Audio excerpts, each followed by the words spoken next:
Because you're working on such a small surface, some people find that painting trim is a little difficult. Now here are several steps that'll help you make your job a little easier. First, you'll need several smaller good quality brushes that hold paint well. And Benjamin Moore's angle-sash paintbrush is specifically designed for painting trim. Place a drop cloth on the floor and put painter's tape along the edges of the walls and ceilings near the trim to protect those surfaces as you paint. Well-painted trim can frame and accent a room, but trim is often exposed to more wear and tear, so it's important that scuff marks and cracks are taken care of before you start painting. Wash off dirt with warm water and soap.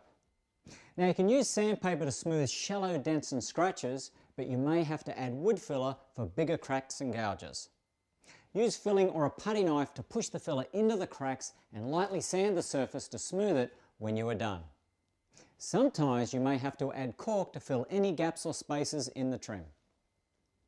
Now if your trim was painted in a glossy sheen, lightly sand it to dull the surface to help the paint adhere when you repaint it. This is important. Then use a damp cloth to clean the surface when you're finished. If your trim required a lot of repair and patching, apply primer. Wait for it to dry completely before adding the final coat of paint. Oh, and one last piece of advice. Dip approximately 1/3 of the brush into the paint. Remove any excess paint and start painting the trim in slow, smooth strokes, starting near a corner or working away from the ceiling to the floor. Now if you press the brush lightly and work slowly, you can evenly apply the paint and achieve a professional quality finish.